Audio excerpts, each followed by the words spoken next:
Hey everyone, I hope you're having a good Monday while I'm off in Des Moines at a conference. Today you're going to take notes over the religions of Asia, specifically the religions of South Asia, Hinduism and Buddhism, and then the religions of East Asia, Shintoism, Taoism, and Confucianism. The location in these titles refers to where these religions were founded, not necessarily where they're practiced today. So let's go ahead and begin with Hinduism. Hinduism is an ethnic religion.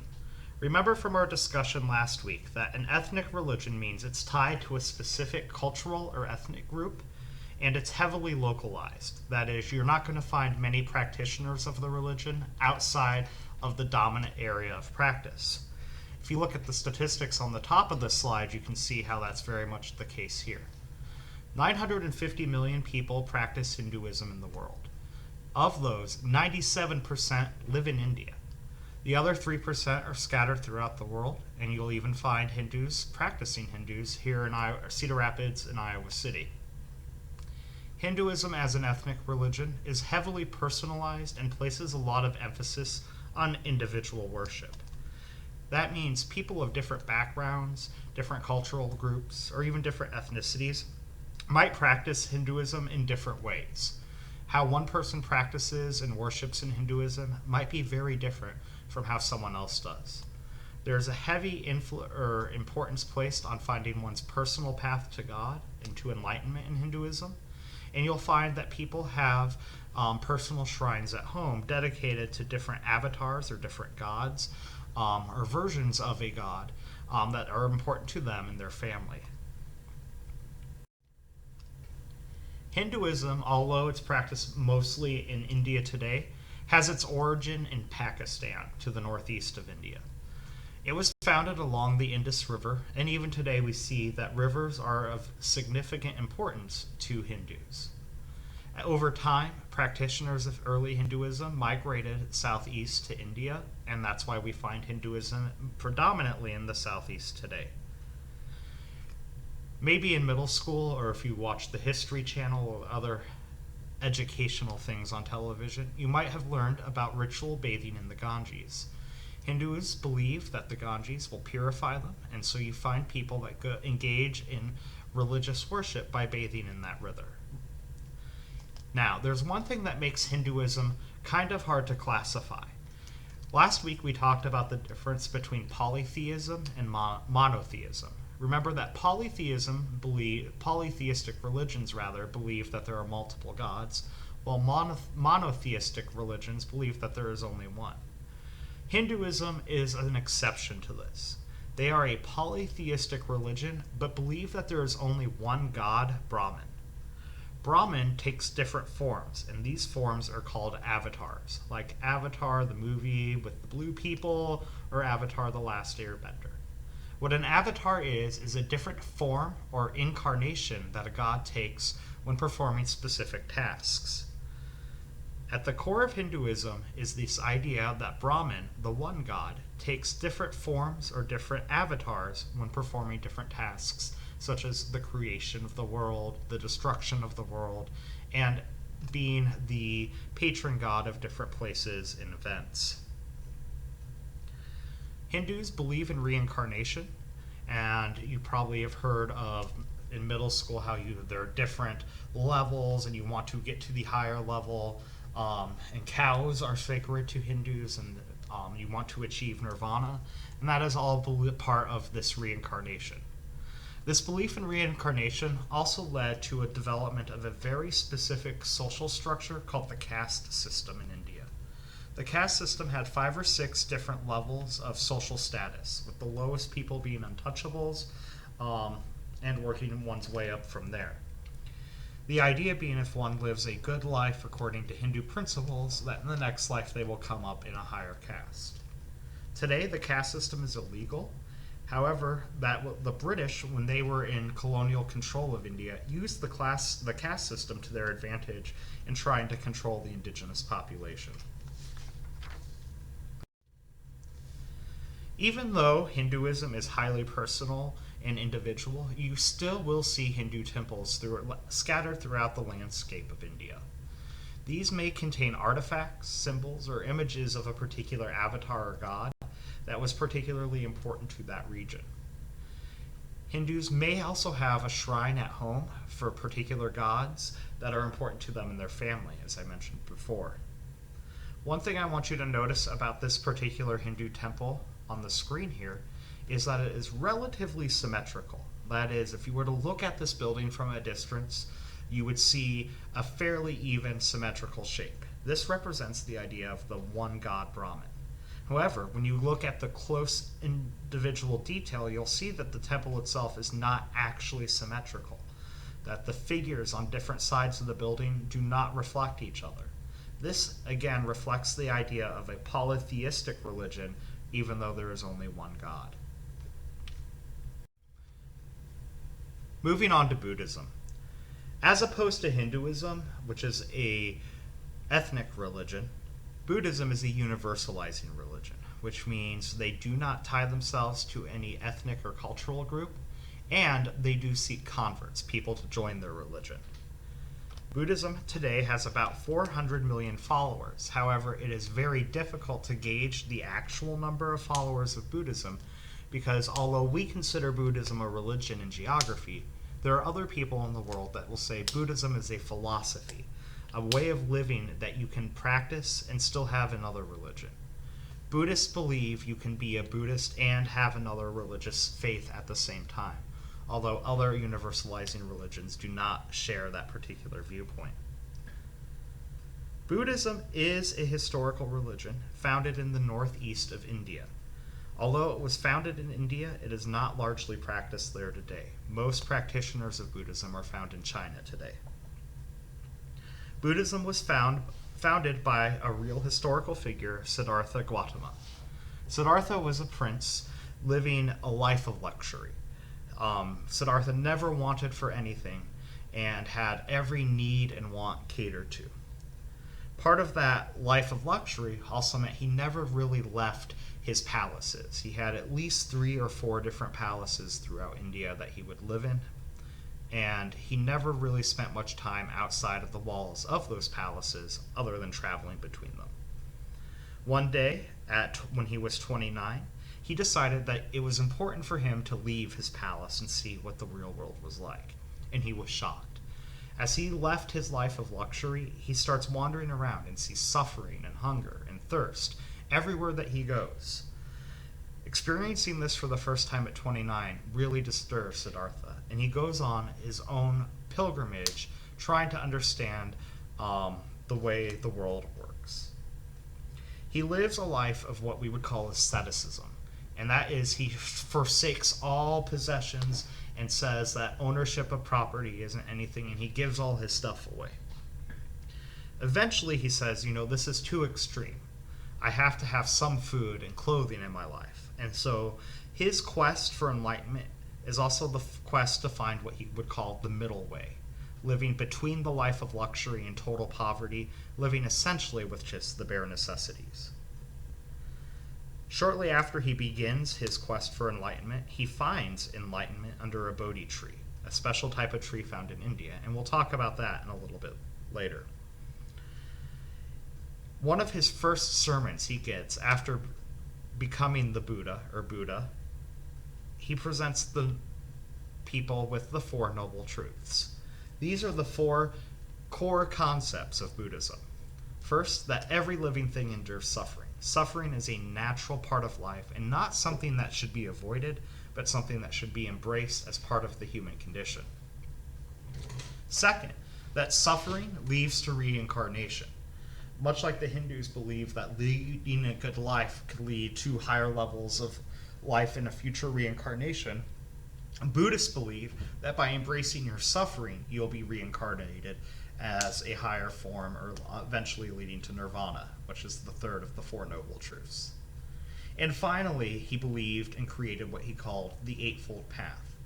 These are the things one must do in order to attain enlightenment and achieve nirvana. The Eightfold Path are 8 statements of things that Buddhists must do. They all begin with righteousness, or full, sincere intention. So the first one is belief, believing in good in the world. Second is resolve. That means following through on your actions. The third is speech, speaking good and truth in the world. The fourth is action, doing good work. The fifth is livelihood, living a life, having an occupation or a job that serves others and betters the world. And related to that is the sixth, effort, putting all one's ability into whatever one does. The seventh, thought, is keeping pure thoughts of the world.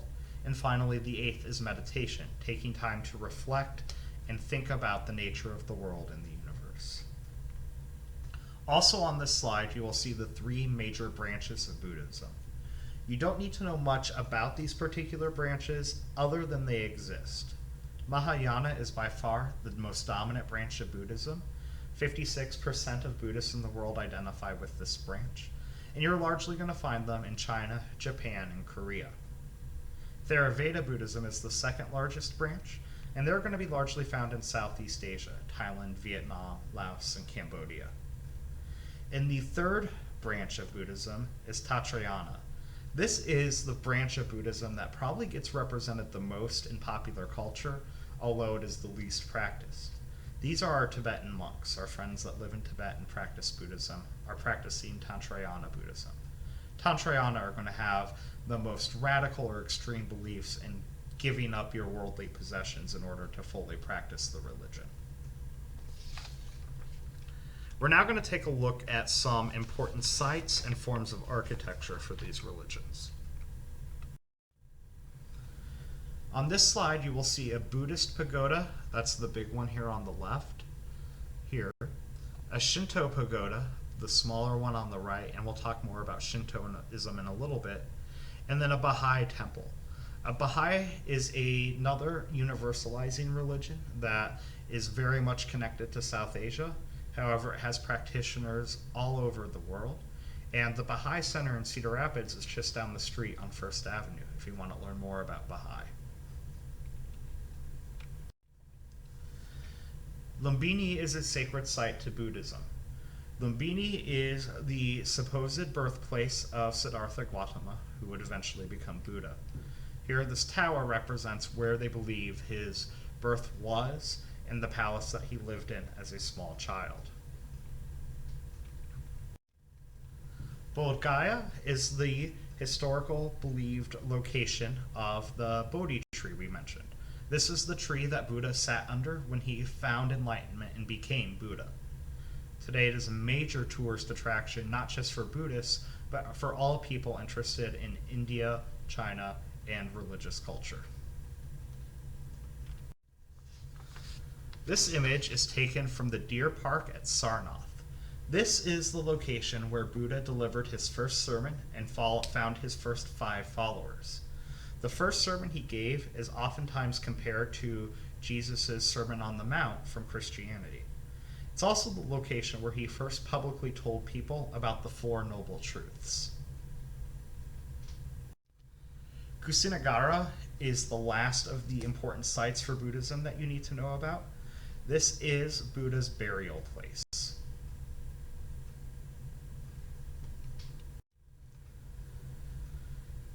As we're looking at different religions, one important concept that relates to geography is how do we dispose of the dead? Throughout the world, religion tries to answer this question more than anyone else. Christianity, Islam, and Judaism all practice burial. Christian burial historically has occurred in a cemetery close to a church that the deceased went to. However, as populations have grown, you're finding separate cemeteries and graveyards that have no connection to a church. Burial has a lot of stress on the land. You have to use a lot of space in order to create a cemetery or a graveyard. Because of this, and the desire for more people to have green spaces or parks in order to play, there are some places in the world that are looking at turning their graveyards into parks. That is, you would go play your Foursquare match on top of a place where people are buried. Obviously, there are people that are very opposed to this, saying that you are not honoring the dead by building a park over the burial site. However, environmentalists tend to counter that with saying we don't have places to bury the dead anymore. In some places, burial just isn't pragmatic. If we look at Louisiana in the United States, particularly around New Orleans, the city of New Orleans is a heavily Catholic city, and it's also built on a swamp. It is not physically possible to bury everyone that has connections to the city in the ground in New Orleans. If you've ever visited New Orleans, or if you're going to, I would highly suggest that you do take a tour of at least one of the cemeteries there. You'll notice that all of the cemeteries include above ground tombs or mausoleums because they can't dig into the ground. When they run out of space, the body is removed and either cremated or moved to a cemetery further north in the state. Other religions practice cremation. Cremation is the process of burning the body into ash. Hinduism notably practices cremation. The ceremony begins with washing the body in the water from the Ganges if possible, and then the body is put on a pyre, or kind of imagine like a tent of logs and wood that the body is laid on. The fire burns slowly, and people, family members, and friends keep vigil over the burn. Once the burn is done, the ashes are scattered. One major problem this has created in India is with so many Hindus, the practice of cremation as a religious ceremony has dramatically decreased India's wood supply. They're running out of trees because of this. One thing I want you to think about, and actually maybe discuss with a neighbor when we're done watching the video, is what were some geographic advantages to cremation over burial and burial over cremation. We're now going to go ahead and move on to the religions of East Asia. There are three major religions of East Asia that we're going to talk about: Shintoism, Taoism, you pronounce that T as a D, and Confucianism. Starting with Shintoism, Shintoism is an ethnic religion found predominantly in Japan. Like many ethnic religions, there is a focus on ancestor worship, the importance of our deceased family members, and other kami, or spirits. These spirits might be a little animistic in nature. That is, they're tied to natural places and phenomenon. Different physical characteristics have a kami that could be worshipped. The first written records of Shintoism date back to around 700 BCE. However, we know the religion is older than that through the oral tradition. Much like Hinduism, Shintoism is practiced highly individualistically. However, there are some public ceremonies and celebrations, but the household shrine is probably much more important than the public temples and pagodas. Taoism, like Buddhism, is one of these religions that can be considered both a religion and a philosophy, insofar as that you have people that believe in Taoism that don't necessarily see it as a religious belief. These are based on the writings of a philosopher named Lao Tzu, who lived somewhere between the 6th and 4th centuries BCE. Taoism focuses on the oneness of everything. That is, everything is connected, and the yin-yang pictured here is a very important symbol of that. Taoism and the Tao Te Ching, written by Lao Tzu, includes many spiritual and political teachings, and the philosophies of Taoism heavily shaped early Chinese government. Confucianism is the other major East Asian religion. Confucianism is a universalizing religion, as is Taoism. Anyone can practice and follow the beliefs of Confucianism. Much like Taoism and Buddhism, there are people that adopt just some of the Confucius beliefs as a life philosophy rather than a religious practice. Confucianism is based on the writings and teachings of a government employee named Confucius, who lived from 551 to 479 BCE. Confucius, you might think of him as a bureaucrat. He worked in the government processing and trying to make the government run efficiently. At the same time, he was creating his world religion and philosophy. Confucius believed in heaven, believed in a concept of the soul very similar to Christianity, and also ancestor worship like we saw in Shintoism. However, Confucius believed that we shouldn't focus on the past, that we should focus on the present, and that humans have virtues and abilities and capabilities that were independent from any divine influence, and so that humans should try to live a good life, an efficient life that supports both their religion and the government. Those are our religions in East Asia. Feel free to shoot me any emails if you have any questions or tweet at me, but I will be back on Wednesday and we will take some time to review this then. Have a good day.